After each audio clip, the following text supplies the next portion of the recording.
Welcome to the InnovaBuzz podcast, where our job is to help you build visibility, professional credibility, and connection with your ideal client by putting the human at the centre of innovative marketing, so you can build and strengthen an engaging, enduring relationship with your ideal clients. I'm Jürgen Strauss from InnovaBuzz, and I'm honoured that you're here with me. If you haven't joined our wonderful marketing transformation community yet, go to InnovaBuzz.co and collect your free gift as well. Do subscribe to the show and also leave a review because it helps others find us. Let's get into today's masterclass on this InnovaBuzz podcast.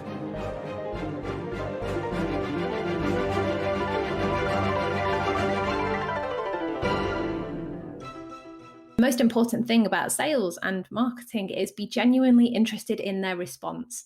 Don't just do this process and wait for you to have your opportunity to tell them all about you and what it is that you do. Actively listen to what they're saying. Understand how they're behaving. Is their behavior very emotionally driven? Do you need to adjust your approach in one way or another? Because I think empathy and compassion are two things that are missing in our marketing and our sales approaches at the moment. They would definitely go a long way.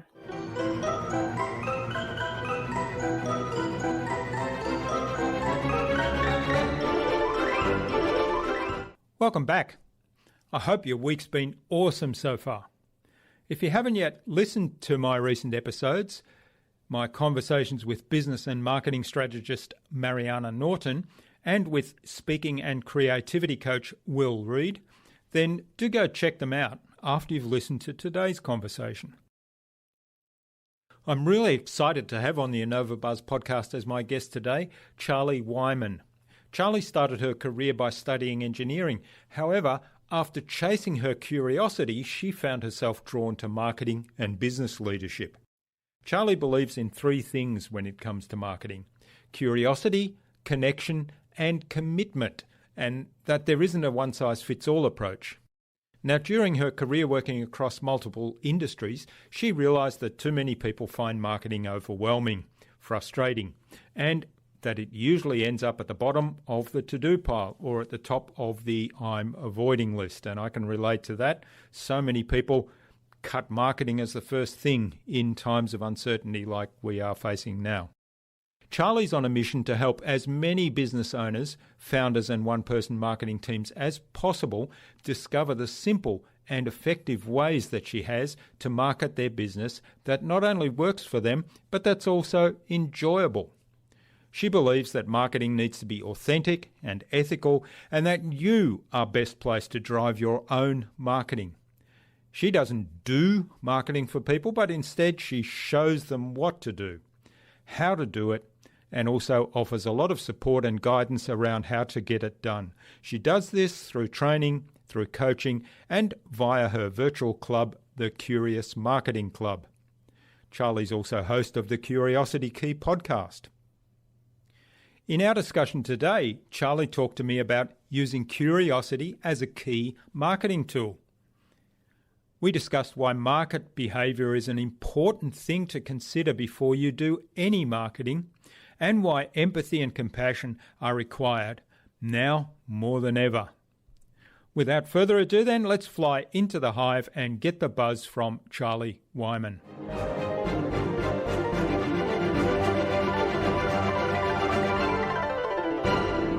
Hi, I'm your host Jürgen Strauss from InnovaBuzz, and I'm really excited to welcome to the InnovaBuzz podcast today, all the way from Nottingham in the UK, Charlie Whyman, who's a business development strategist, a marketing coach, and host of her own podcast called the Curiosity Key podcast.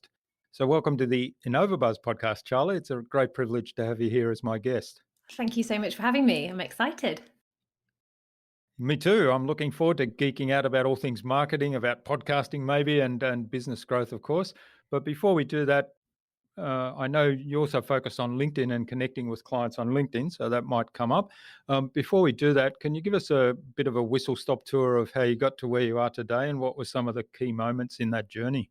Crikey, whistle stop tour. So I started out not in marketing. I started my career studying engineering because Mm. I love technology. I love engineering, but I quickly realised that I was not cut out to become an engineer. I was way too fascinated with human behaviour and psychology and things like that. So I one thing led to another, and I ended up in Sardinia making olive oil, which was where my first business was born. So that was a kind of key milestone.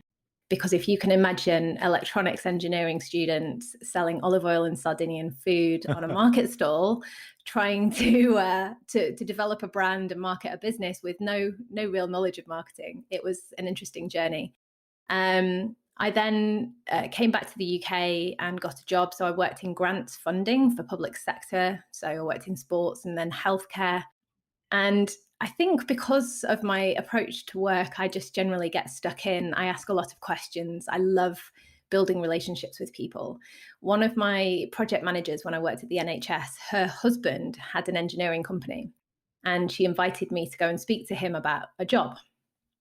Anyway, I ended up with that job, and I started work as the marketing assistant, or basically the only person doing any marketing within the company.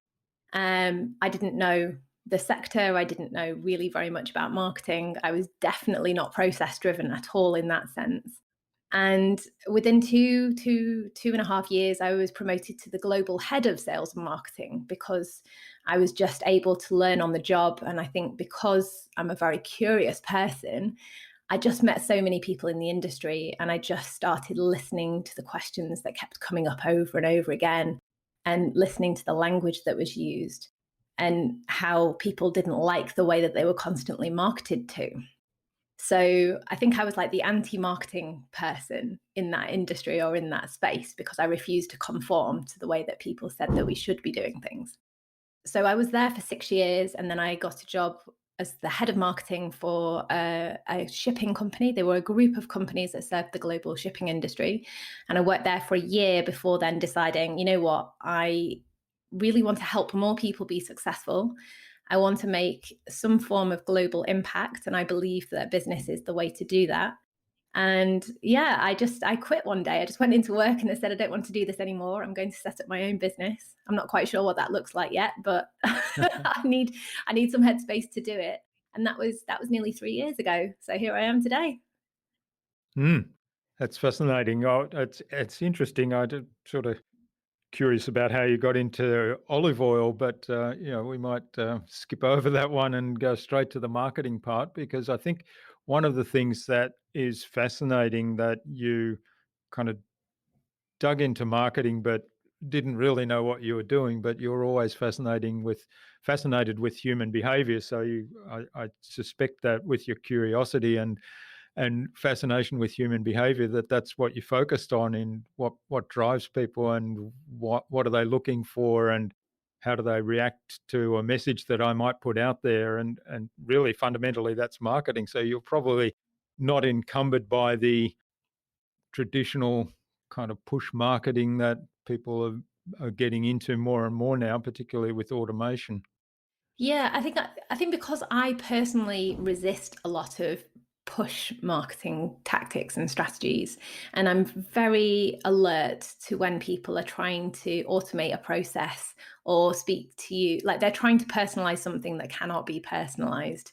A lot of Mm. companies today seem to want to skip the relationship building process and go Yeah. straight to the sale, which in a B2B environment and in a technical environment, it's just very, very difficult. Because if you're going to be a solutions provider and if you want to do the best by your customers, you really need to understand where your customers are at, what are their needs, and how Mm. do they behave in trying to get what they need and what they want. And I think that the more you can understand that, the more effective your marketing will be. Yeah, that's really important. I think that's a really important message. And I mean, I'm a tech enthusiast like you, and the more that we can automate and I guess free up our time to come back to those relationships and work on the relationships, the better for me. But I'm very cognizant of not abdicating relationship building stuff, or any marketing that that needs to involve a human to human interaction, abdicating that to some technology process. I think a lot of people misunderstand technology in marketing and get distracted by certain things. And I'm saying this from personal experience because when I so I was the head of marketing for this global company, and I had 3 positions in my team to fill. So we were very understaffed, we were very overstretched, and we had to do lots and lots of different things. So we were probably busy fools more than anything else, because we didn't really know how to manage this huge workload with what we were doing. And it was my boss at the time that introduced me to a growth hacker that came with all these bold promises that they can use automation to start that relationship building process. It's all very natural, uses AI, all of these buzzwords that you think, you know what, I'm so busy, I'll give it a try and see what happens. And you know what, the thing is, it does work. However, what you don't consider, if you just look at the results on the face value, you don't consider the damaging effects of running automation in that sense. And in this case, this was using automation on LinkedIn. And the first thing is that it is against LinkedIn's terms and conditions. Yeah. And also, you're playing a numbers game. So for every 100 people you connect with, you'll get a percentage of those people that accept your connection request. And then the idea is that you fire them a sort of direct sales pitch, or an invitation to have a chat, and you try to make it as conversational as possible, so they don't think that you're using automation. But it is so obvious. I mean, I was actually very good at those messages. I was a bit quirky and I was able to play around with those. But you do end up with a lot of people that you connect with that never speak to you. So you're collecting connections, but not actually doing anything with them. So from a data management point of view, when you're having a look at the statistics, it looks fantastic. I've grown my LinkedIn network by 1,000 connections this month. Look at me, aren't I wonderful? But the actual end result of those connections is that you're creating a lot of work for yourself in the future. Whereas there is a different way of looking at this, and something that I work with a lot of clients on, which is, what could you be automating that would then free up your time to start doing that relationship building process? Because there's a lot of automation that you can use, especially in marketing, that will save you a lot of time. That doesn't mean that you are compromising on that really important, person to person, human to human interaction that is very much needed, especially in technology selling, especially when you're selling solutions. You need that interaction. Yeah, no, that's really fantastic advice there, I think, that for people to take on board, the using the technology in ways to free up time by perhaps repetitive tasks that are purely transactional, putting those in technology, and then using your time to build the relationships. And I think I get a lot of this on LinkedIn too, where people reach out to connect with me. And the first thing I have a rule: if people don't take the time to kind of tell me something about why I should connect with them, unless it's like somebody really famous that I would like to connect with and they've reached out to me, which doesn't happen that often. But if they don't take the time to say, we checked out your profile, we see you're interested in X and I'm also interested in X, and let's have a conversation. Unless they take the time to make some sort of personal approach to me, I generally ignore them. And Yeah. and then, occasionally, even when that happens, the next response once I accept the connection is, "Oh, wonderful, you connected. Check out my product here. You can get it for a special price right now," or something like that. And that always cracks me up, because I think, well, how do you know I'm interested? And I think that is the real key point. And especially, we're recording this at a very unusual time in history. We're all going through very different. We're all having very different experiences with our business. Some businesses are very, very busy. Some businesses are really struggling, just trying to make ends meet and doing things. And there's a lot of people going to a direct sales approach or using LinkedIn as a tool to connect with people and try and push a product down them or get them on the phone to talk about how they can help you, and really missing a huge opportunity to just ask a simple question, how are you? Mm. I don't care what industry you're in, that there is no harm in asking that simple question, because unless you know how somebody is or what's going on in their world, you can't sell effectively to them, and you shouldn't do either. Because, if you approach that in the wrong way, especially at the moment when people are very emotional, then you run the risk of being completely ignored. Whereas if you approach it in a very friendly, supportive, and compassionate way, you could make that connection, make a good impact, and then you can follow that up when, times do pick up, when that person is in a better place, when that person has more time. Because I think everybody seems to think that just because you have a solution to somebody's problems, that end customer wants that solution there and then, which isn't always the case.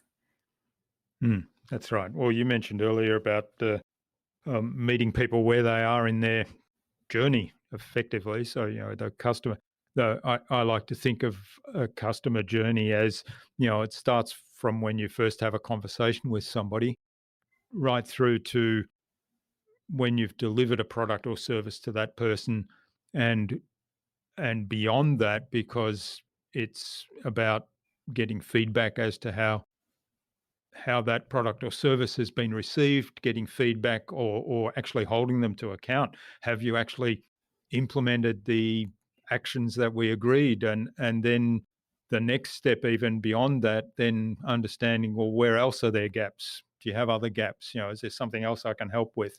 So I think that's really important. So I like what you've outlined there in terms of starting that conversation with a how are you, and really just listening to the response. Yeah, listening is probably one of the most key skills that any person in business needs, whether you're in sales, marketing, or what have you. And I think marketing is seen as a standalone department, if you like, but marketing really does run through the entire business. And especially in, sort of marketing, sales, and customer service, because the process doesn't just end when you get that sale, for exactly the reasons that you just mentioned. So if marketing has an influence in the sales process, has an influence in the customer service process, you're able to sell more to your existing clients and make their experience better, therefore creating an army of fans who will then act as advocates and referral partners for you. So, you're increasing the lifetime value of your customer base just by doing the right thing by your customers. Mm.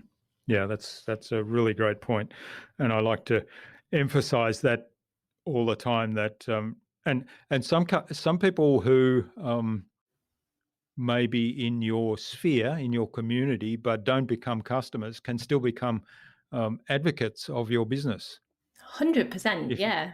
if you treat them right. So it's kind of like, they're part of the journey as well, even though they may not be clients right at this time because it's not the right time or whatever the reason. Exactly. I mean, I used to run a networking event in Nottingham, and it was a monthly networking event. It was part of the LinkedIn local movement. So it was all not for profit. We raised lots of money for charity. We got a lot of people together. And a lot of the people that I met, whilst networking, were never clients of mine and aren't clients of mine today, but they refer people to me because they've seen me, they know me, they trust me, they know that I'm good at what I do because I demonstrate that all the time. And it's you create an army of advocates that aren't always customers. And I think a lot of people misunderstand that. They just think, all right, it's only our customers that can be our referral partners, which is not always the case. So how do you start a conversation on LinkedIn? Because I know it's your preferred platform for business development, right? Yeah, I like LinkedIn, I think, for the simple reason is that, first of all, it's free. And the second of all is that essentially you have a database of your entire market at your fingertips. It's a no-brainer for business, really. It still confuses me why so many people don't use it.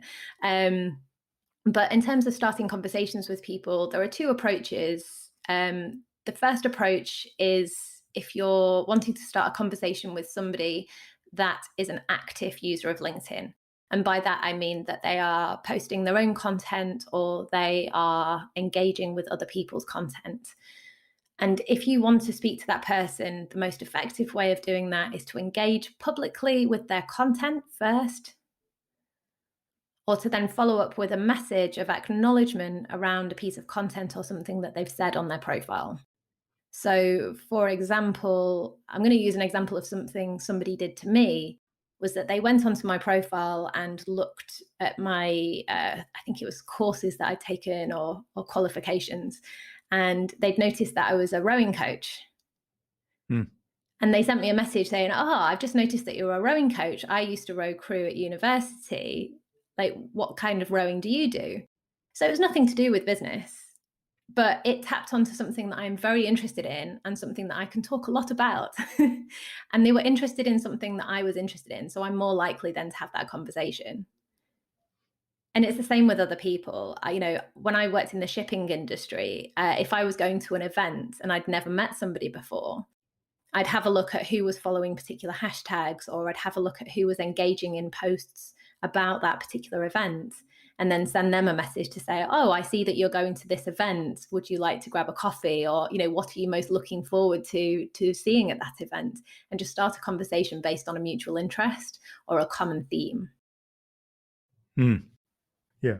The thing that strikes me, it's funny that people forget this all the time. That's what you'd do if you met somebody in real life. Oh, That's exactly, exactly exactly. how you'd start a conversation with them, right? and people think that you have to be different online. It's completely baffling, like why people need to assume a different personality online, because it is the same. Or I think the best way that I describe it is that if you were at a networking meeting with your ideal client and you met them at the buffet table, you'd never spoken to them before, what would you do? Mm. You wouldn't go straight in with "These are the products that I offer. I help this market with this, blah, blah, blah." You wouldn't say that, because they'd run for the hills. But, Yeah. you'd talk about something around a mutual interest. If you're both picking up the salmon blini, then you talk about salmon blinis. Or you would Mm. talk about the event, or you would talk about, it's a British thing, talk about the weather. But it's that first icebreaker question, and I think a lot of people just want to bypass that whole process, and they see LinkedIn as a way to bypass that process, which is a little bit short-sighted, I think. You've got to take the time to chew the fat, so to speak. Mm. That's right. But LinkedIn or these online platforms, I mean, LinkedIn's really good in this sense, is you can have a look at a person's profile. What have they said about themselves? And you can tap into that common interest. So you don't have to imagine. So if you're standing at the buffet with somebody at a meeting, you don't know anything about them. I guess the first thing you probably do is say, "I'm Jürgen, and what's your name?" And then the next thing is because they're reaching for a certain food, or because you're both at an event. So they're the commonalities you have. You'd sort of talk about that. Whereas on LinkedIn, you've got all this information about the person. So where they went to school, where they went to university, where they live, what jobs they've had, Mhm. what interests they have, what they do now. So there's all this information, and so yeah, it's a wonderful tool in that sense. But the fundamentals are basically have that icebreaker conversation first. I think as well, like sometimes, I speak to a lot of people that don't want to have those icebreaker comments. They don't want to talk about the weather, they don't want to talk about the food, or what have you. However, what they can do is talk about something that's going on in the industry at the moment. So talk about a common, could be a common foe. I mean, for example, look at British manufacturing at the moment.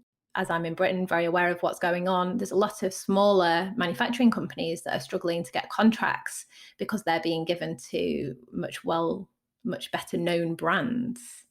Mm.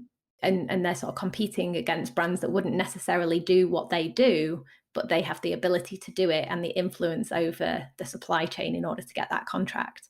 So it's a very emotional conversation, and it's something that a lot of people have an opinion on and have a voice on. So And it's an important thing. If we want to keep British manufacturing going, it's something that we do need to talk about, because we need to support our manufacturing companies. And this is not just in Britain, this is the same all around the world. So if I was approaching a British manufacturing company, I don't know what they're going through at the moment. So talk about something that's relevant to them, something that's going on right now, something that they're likely to engage in a conversation with. And the most important thing about sales and marketing is be genuinely interested in their response. Don't just do this process and wait for you to have your opportunity to tell them all about you and what it is that you do. Actively listen to what they're saying. Understand how they're behaving. Is their behavior very emotionally driven? Do you need to adjust your approach in one way or another? Because I think empathy and compassion are two things that are missing in our marketing and our sales approaches at the moment. Mm. They would definitely go a long Yes, way. I have to agree with that. And it's, it comes back to the whole concept of human behavior and how humans behave. And, we've all got the same 6 core needs, according to Tony Robbins. And so addressing some of those are around listening to people and then reacting with empathy, like you say. So I love that. Now, one of the one of the things you talk about using LinkedIn for is, finding out who your ideal clients are and where they hang out. So how do you go about that on LinkedIn? What's your process?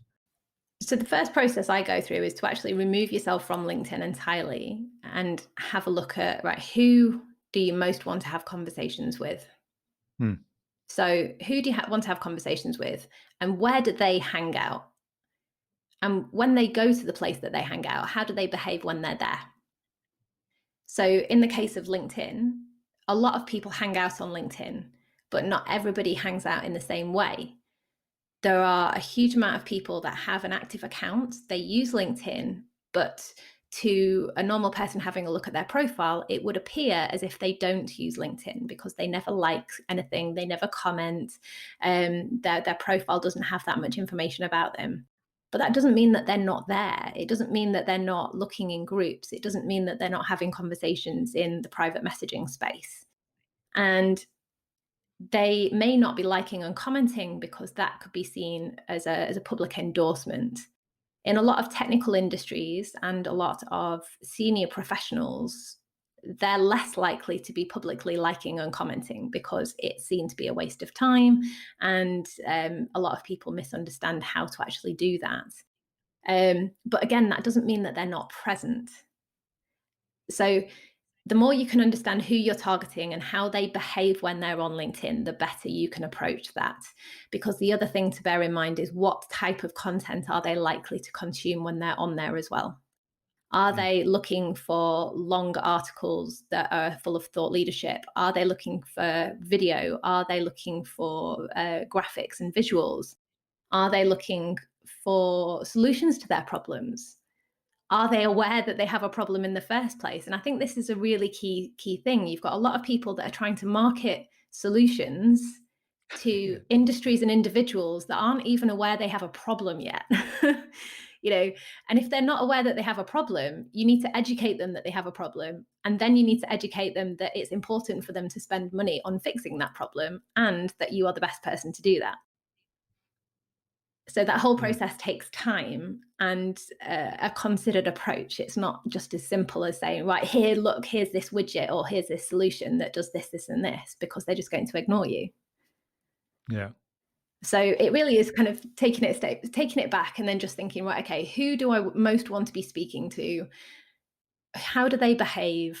What do they value? What do they like? And how are they going to respond to that? Mm. Yeah, I love that you start with getting a really clear understanding of who the person is, and also looking at their values, their behaviors, and then taking that into the LinkedIn space.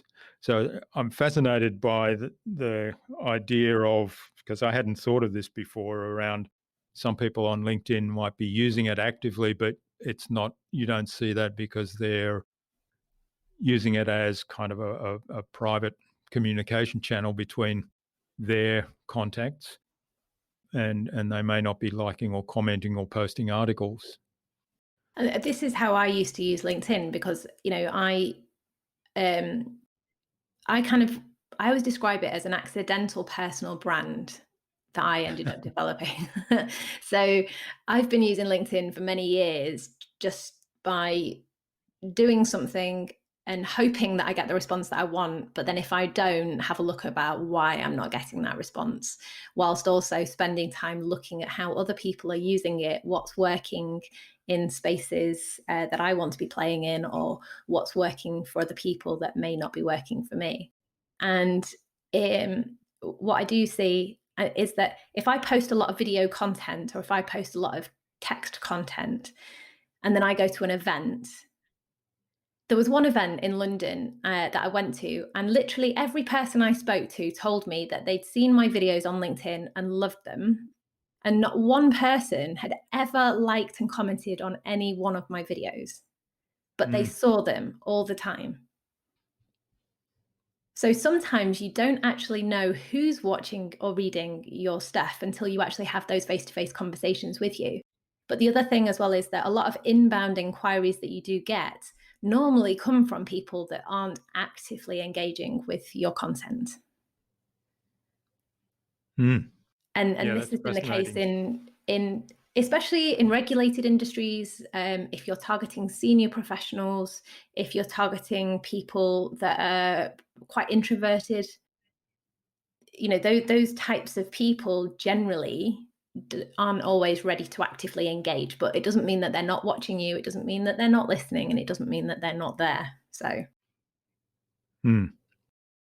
Yeah, that's really fascinating, and I guess one of the questions that raises for me, though, and it's particularly important right now, where we're in the middle of this pandemic and we're all still in lockdown.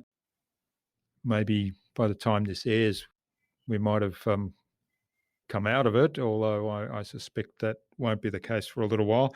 But what I'm curious about is, how do you get that feedback that you've gotten out of that event, where people have said, "Oh, I saw your video and I really liked what you're doing," from when you're not having that, well, when you're not getting in front of that audience because they're behind the screen there in LinkedIn. It is really, really difficult. And a lot of people get hung up on metrics and KPIs with LinkedIn. And in the B2B space, it is very, very difficult to measure the effectiveness of an isolated campaign. And when I talk to people, I say that you need an integrated marketing approach, because the majority of your clients will have done their research before they give you that lead or inquiry, or before they pick up the phone to speak to you. So you need to be consistent, you need to be seen, and you need to be kind of coming across as authentic, whilst also marketing the things that your audience really care about and want to consume. So it is really difficult to understand, especially on LinkedIn, if you're getting a result from what it is that you're doing. And again, I think that you have to look back. What is your average sales cycle? So if you're marketing to people that are unaware that they've got a problem in the first place, that sales cycle is going to be a long one. It's going to take a fair bit of time. Whereas if you're marketing to people that understand they have a problem, they know that there's a solution out there, but they're just not sure which solution to go for, or they're waiting for the right time, that process is a lot quicker. So again, it does go back to understanding who you're targeting and where they're at in that buying cycle. So, I had one client, he works in an industry where it can take up to 6 years to get a sale.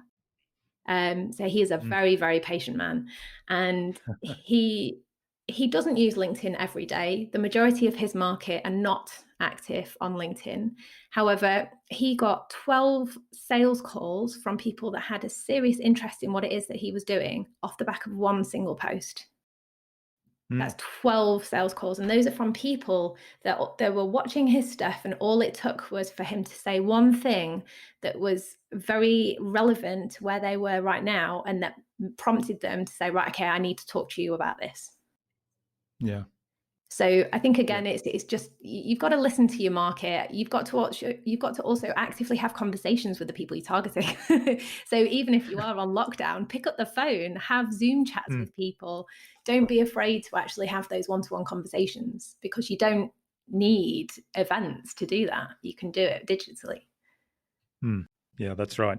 I'm revamping some of our automated email marketing sequences, and I'm simplifying one or two of them right down to the point of, I noticed you've jumped into this free course we've got online. Did you find what you needed? And then the second one says, tell me what you like the best, or tell me what else you need. And there's actually a link there to say, book a time in for a 15-minute call. And the idea there is that it's to start that conversation in proper, rather than having that, delivery of a whole lot of information that is relevant.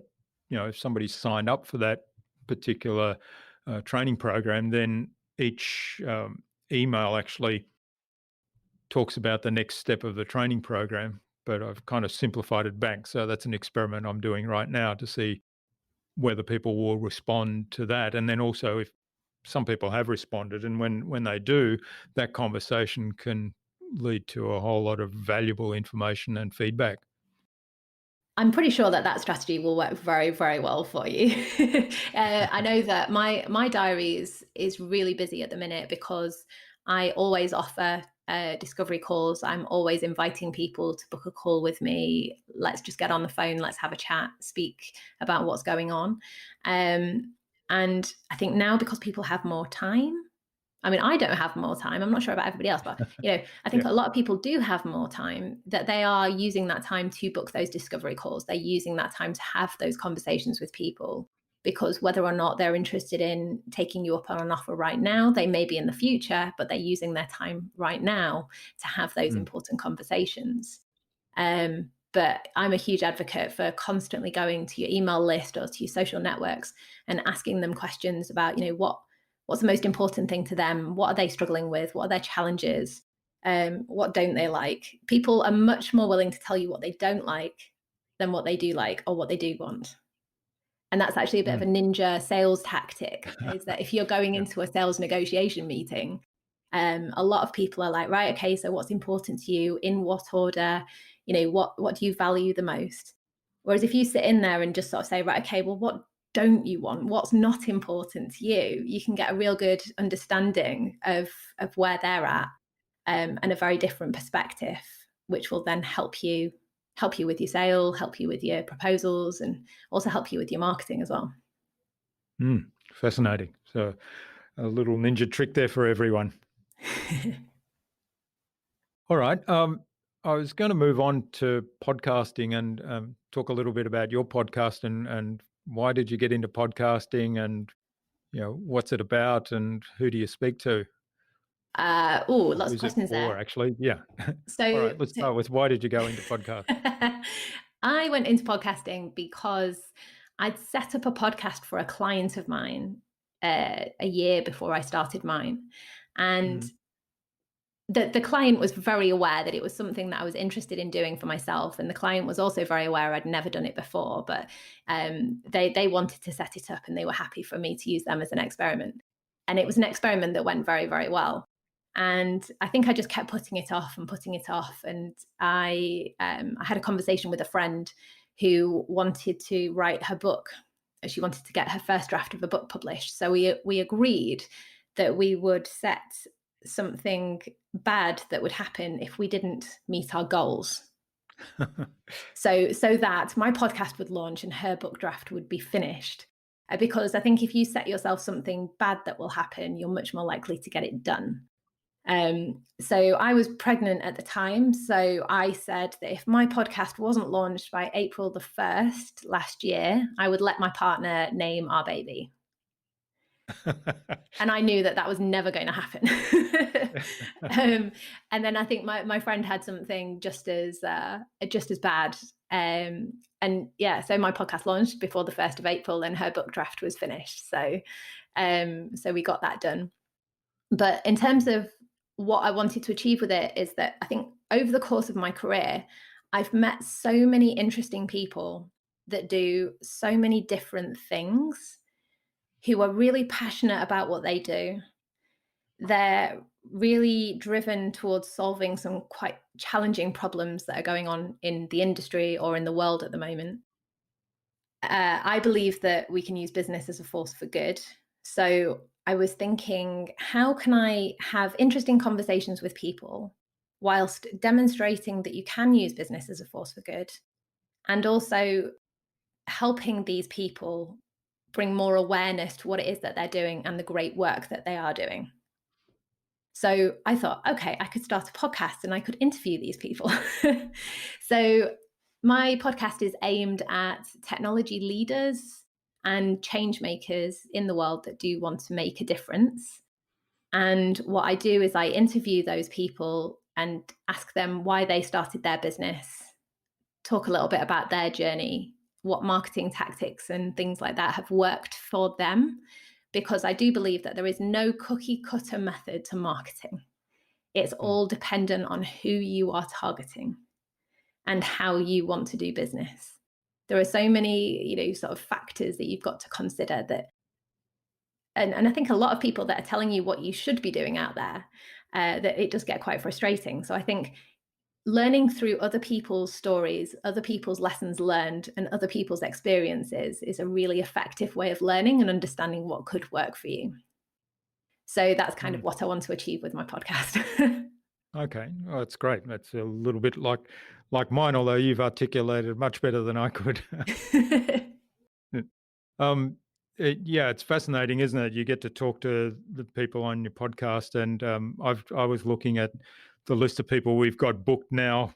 We've got bookings out to August now, and I Wow. was seeing some of the people come in that my podcast assistant's been booking for me, and I thought, oh wow, how did she land that person? There's sort of some quite influential people there, but also people that are less well known doing some amazing things. So this afternoon I spoke with a chap who's lived in, he's an American who's lived in Japan for the last nearly 50 years actually, and he's a professor at a university, an international university there, and he's teaching business people all kinds of things, lessons from Japanese culture, and it's quite fascinating. And that was just one example because it was the last interview I did.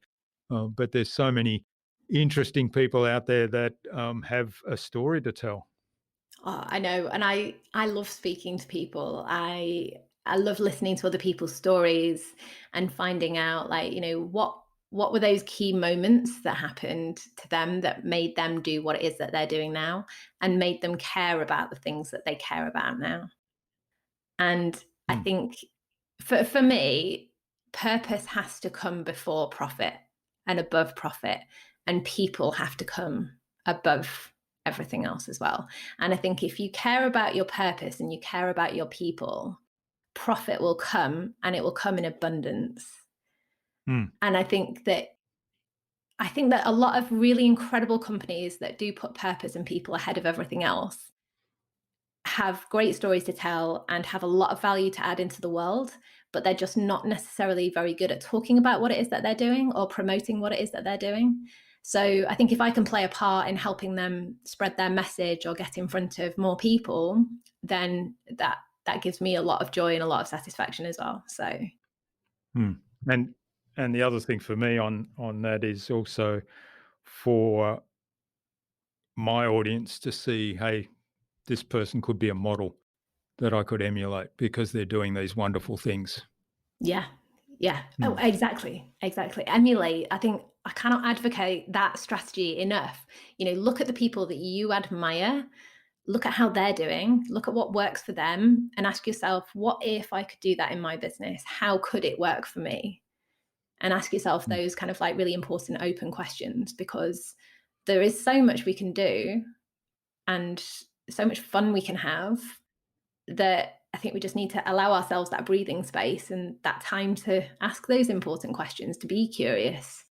Because I think, a lot of people have spoken to me at the moment, having had the time to think about how excited they are about their business again, and about how they've had so many creative ideas about how they could market their business, how they could better serve their clients, how they could do different things, how they could innovate, how they could create new things.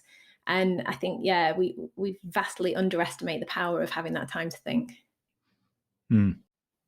Yes, and I guess that's one little benefit from this unfortunate situation that we find ourselves in, that many people have suddenly got more time to think and reflect and ask some questions like that.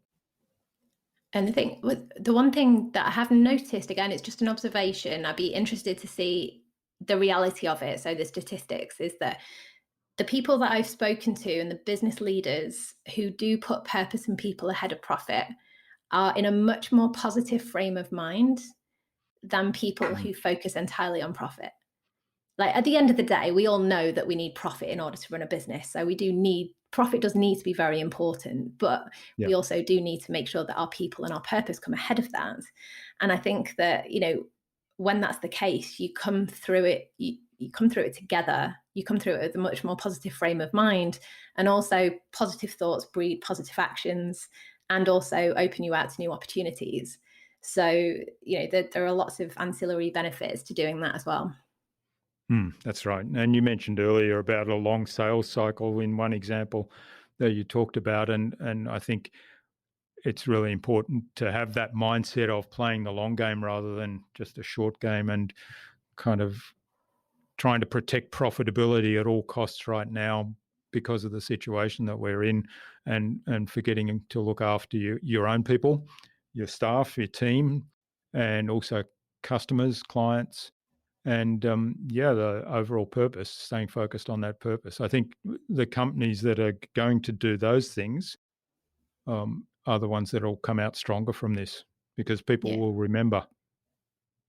And people are watching very, very Yeah. carefully to how businesses are behaving. And I think, if you are a business leader, now is the time to come out and to talk about how you are leading through this situation, why your people are important to you, and where you see things going in the future.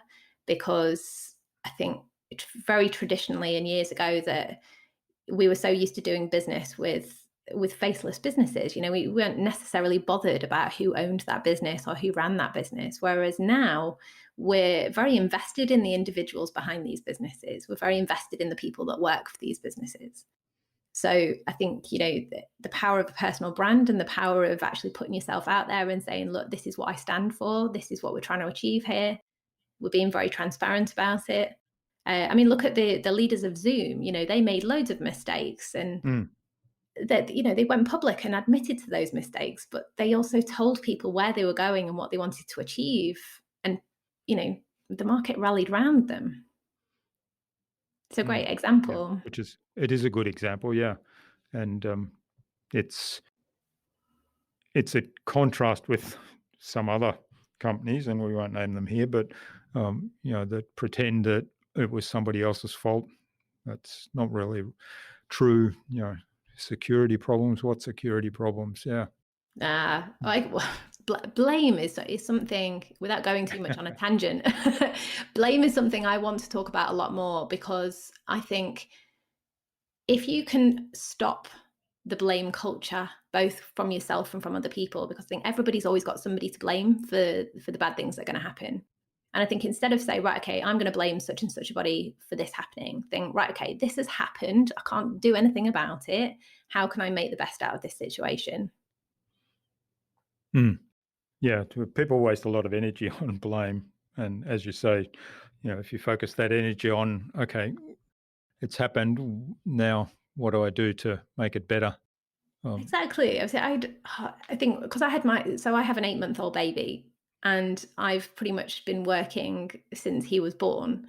And there's one person in my new mums groups that was complaining about not getting support from her employer for maternity leave, even though her baby is 8 months old. So she's had a lot of pay and a lot of benefits and things like that up until then. And I was just like, right, at the end, I've received nothing from the government to help me because I'm self-employed. I have my own business. So I've not received any maternity benefit or Mm. cover or anything like that. I'm not getting bailout from the government at the moment. Am I sitting here moaning about it? No. I'm thinking about the opportunities that I could leverage. I'm looking at what I could do, the interesting conversations I can have with people, being grateful for the fact that I have some savings to fall back on if things do carry on for a very long time. There's no point in blame. Nothing good comes out of blaming other people. Yes, take action, move forward. Don't worry about what you can't control, but take action on what you can control. Great Exactly. advice. Exactly. All right. I think that's a bit of a positive note. We could go on talking blame in particular a lot longer, but also marketing and podcasting. But I think it's a good point to move on to the buzz, which is our innovation round.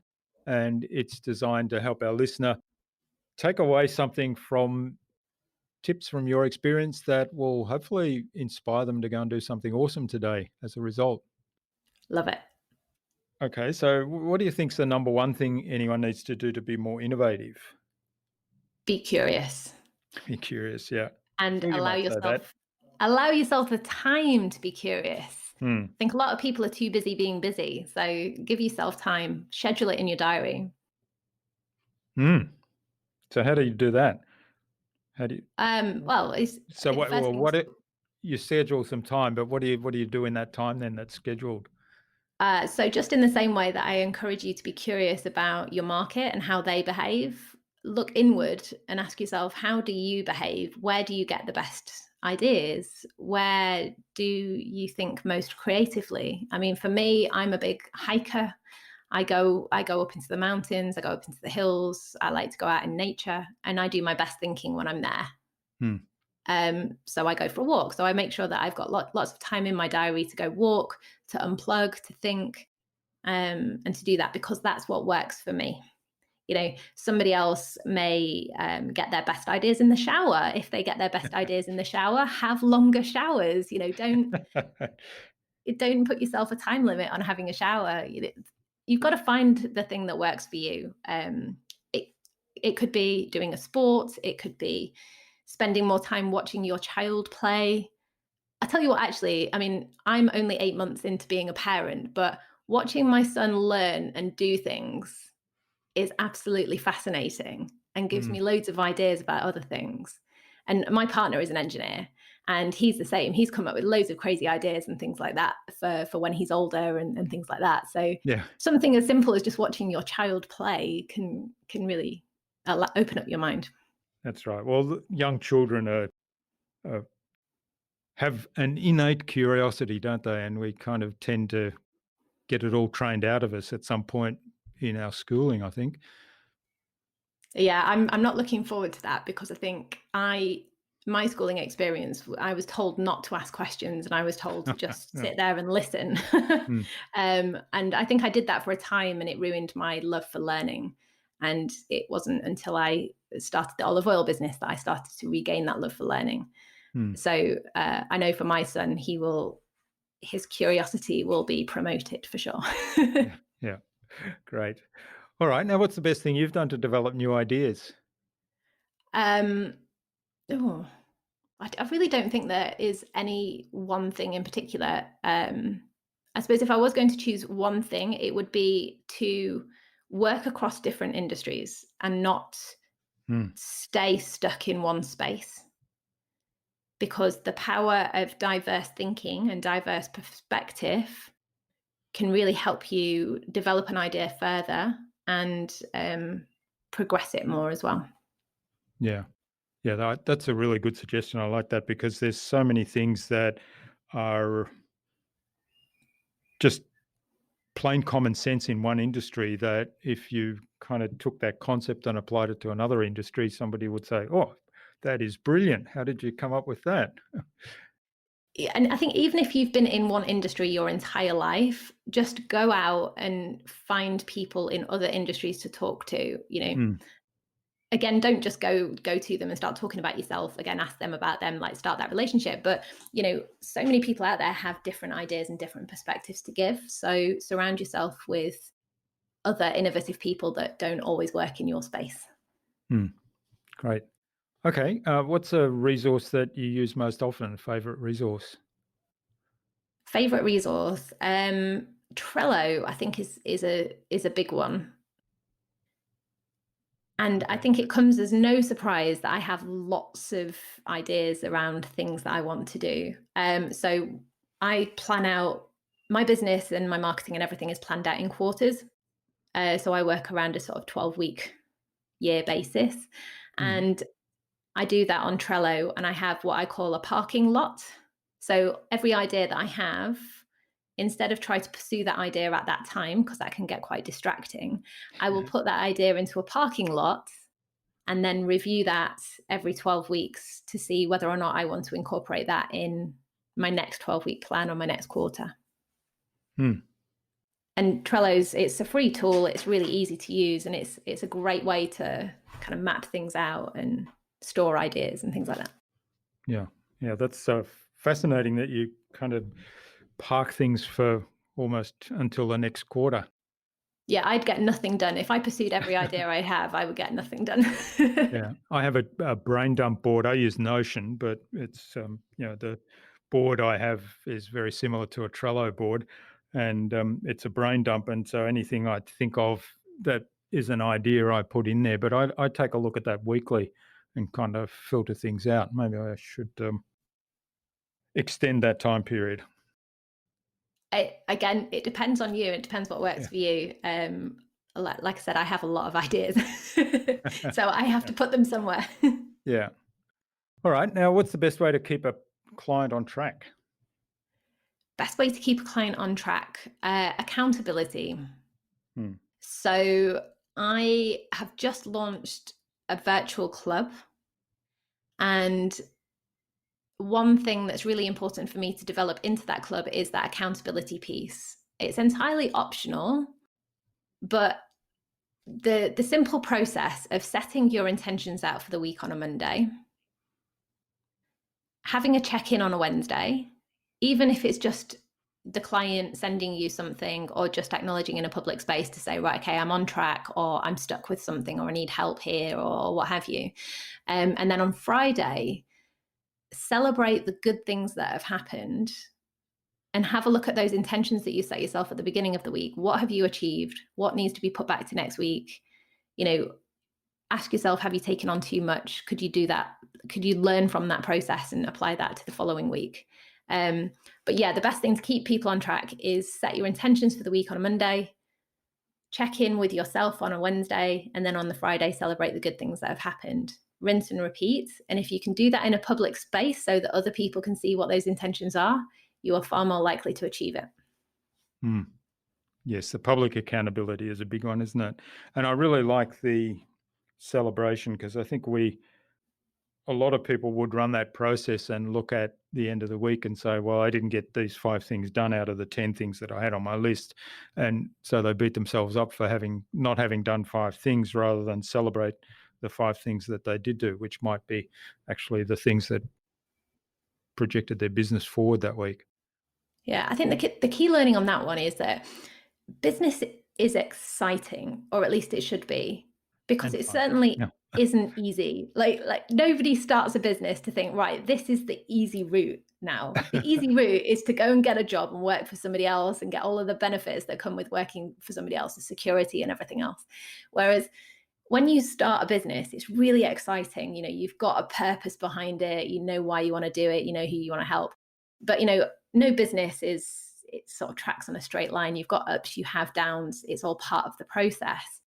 But even if you get none of what you set out to do achieved by the end of the week, there will be something that you can find to be grateful for or to be happy about. And just that simple process of identifying what has happened that's great and celebrating that, it helps you end that week on a high, and it helps keep that excitement alive for your business. Hmm. Yeah, I love it. Even if you're looking back and you're just saying, right, okay, for the last 3 weeks running, I've set myself 3 intentions for the week and I've achieved none of it. The good thing that could come out of that is you'd be like, right, okay, do I need to just set myself 1 intention for the week? Am I setting myself up to fail? And just look at things with a slightly different lens, but look at things by trying to keep that excitement alive and staying positive. For me, is a really important thing. Hmm. Great.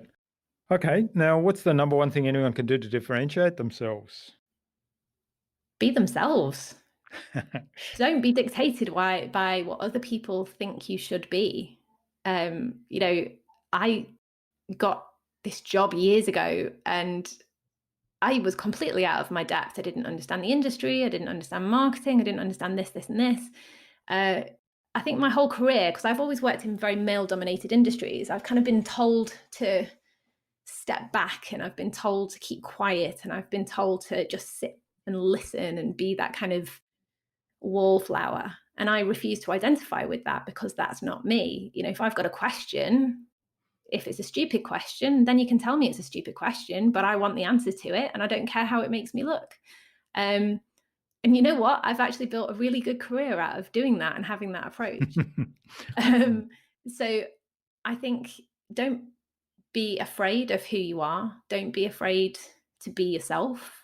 And just in that process of being yourself, you will stand out. Yeah, great advice. And I love the questioning and not caring how you look. I think, for me, there isn't any such thing as a stupid question. I mean, unless it's an unasked question, that might be a stupid question. But I think it's really important to kind of build those conversations. And I had Alex Osterwalder, who's developed the business model canvas. You probably know of him, Yeah. on the show a week or two ago. And one of the things he said was, "Don't fear humiliation." So that comes into that Yes. advice too.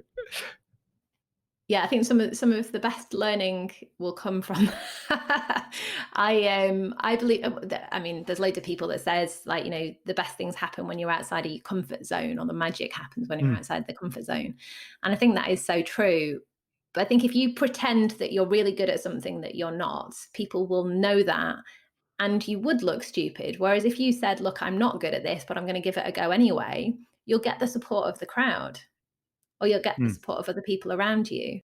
And yeah, it's a really interesting one. I think a lot of people fear what other people think of them. And I know I spent many years thinking that. I went to a girls' school with very cruel girls, and you're constantly worried about what people think of you, what people might think. And I think as soon as you can detach yourself from that and just do your own thing, you can do anything. You can do whatever you want. Mm.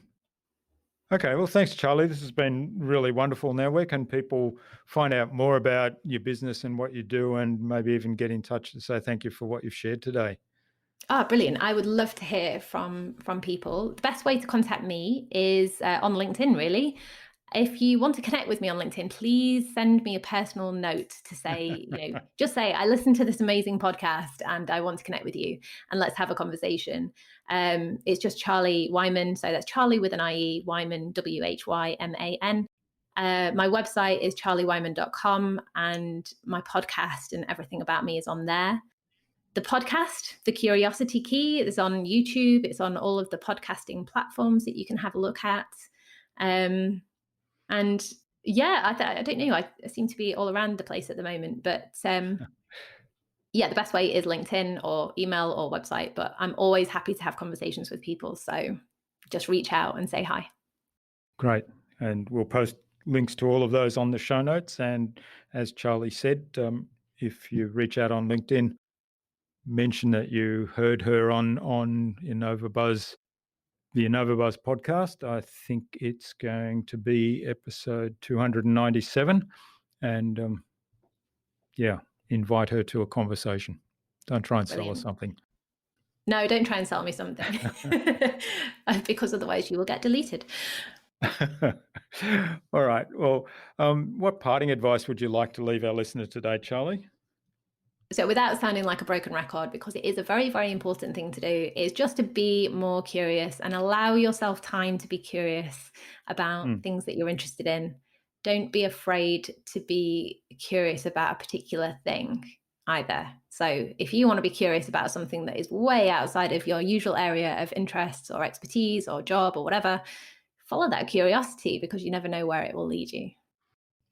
And if you, I'd add to that, if you see something that kind of perks your interest in some way, start asking a few questions around why is that the way it is and what's causing that and those kind of questions. Because once you start doing that and develop that as a little habit, all of a sudden you're starting to become more and more curious. There's a great book, actually, if you want to read about asking questions, called a More Beautiful Question by a guy called Warren Berger, and it's a great book that addresses how to be more curious and how to ask better questions as well.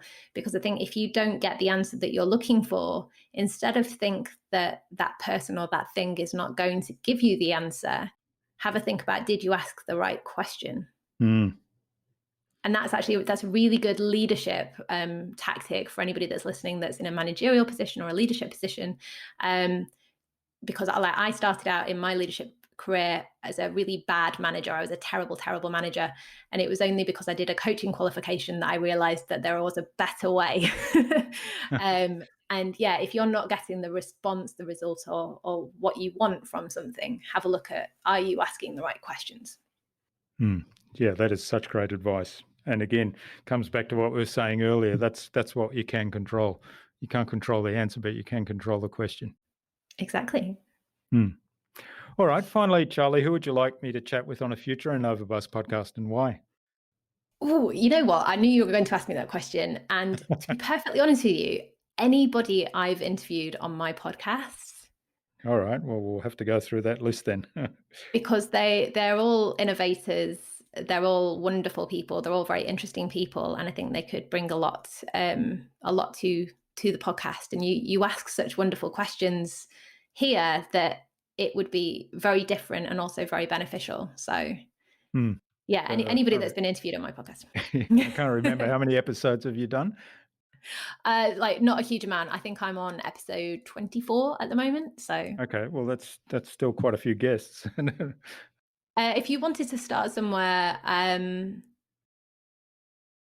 innovation. I tell you what, actually, there's one woman, a woman called Rebecca Godfrey. She's just submitted her book to the publishers. She's a leadership expert in the pharmaceutical space. And I met her, I saw her on LinkedIn post about Lego. And I invited her to come and deliver a workshop for my networking group, which was a Lego Serious Play workshop. And she's such a genuine person that's got a real love for life and a real willingness to help other people. She's just very interesting, got a great background and a great story to share. So, yeah. All right. Well, we might start off with Rebecca and then we'll work our way through the list of your guests. Yeah, it's hard to choose one because they've all got such wonderful skills and personalities. It really is difficult to choose one. Okay. Well, thanks so much, Charlie, for sharing your time and your insights and your thoughts with us so generously today. I've really enjoyed this. There's been so much gold in this episode, and I hope that the listener gets a lot of value out of it too. I'm sure they will. I wish you all the best for the future, and let's keep in touch. Thank you so much for having me. It's been great.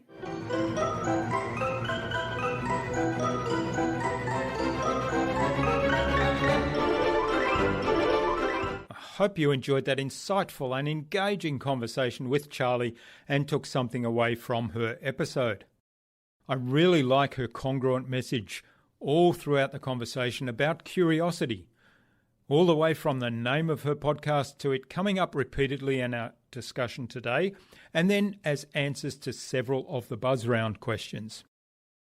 Of course, her core message to keep the human in marketing and meet your customers where they are in their journey is very important too. I'd really love to know what you took away from Charlie's episode. Leave a comment below the blog post, and you can find that at innovabiz.co/Charlie Whyman. That is CharlieWhyman. All lowercase, all one word, innovabiz.co/Charlie Whyman. You'll also find contact information for getting in touch with Charlie there, as well as links to her website, her social media pages, to the Curiosity Key podcast, and the other resources we spoke about in today's conversation. Charlie suggested that we have a conversation with Rebecca Godfrey, author of The Leadership Vaccine and founder of Ethio, on a future InnovaBuzz podcast episode. So Rebecca, keep an eye on your inbox for an invitation from us to the InnovaBuzz podcast, courtesy of Charlie Whyman. Charlie also suggested we invite her previous guests from the Curiosity Key podcast. So we'll have quite a list to follow up. Stay tuned. And tune in again to the next episodes of the InnovaBuzz podcast, where we've got even more fantastic guests lined up, including copywriter Hayley Green and Sam Keck of Common Folk Coffee. Thanks for listening to this episode.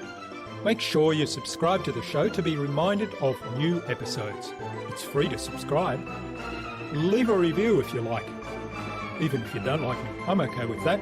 I'm asking you to leave a review because it helps other people find this show. Go to InnovaBuzz.co to join our marketing transformation community and access a free gift my team and I made for you. It's the Marketing Master Mini Class. We want to give you everything you need to transform your marketing into a human-centered, relationship-focused growth engine. Until next time, I'm Jürgen Strauss from InnovaBuzz. Remember, be awesome and keep innovating.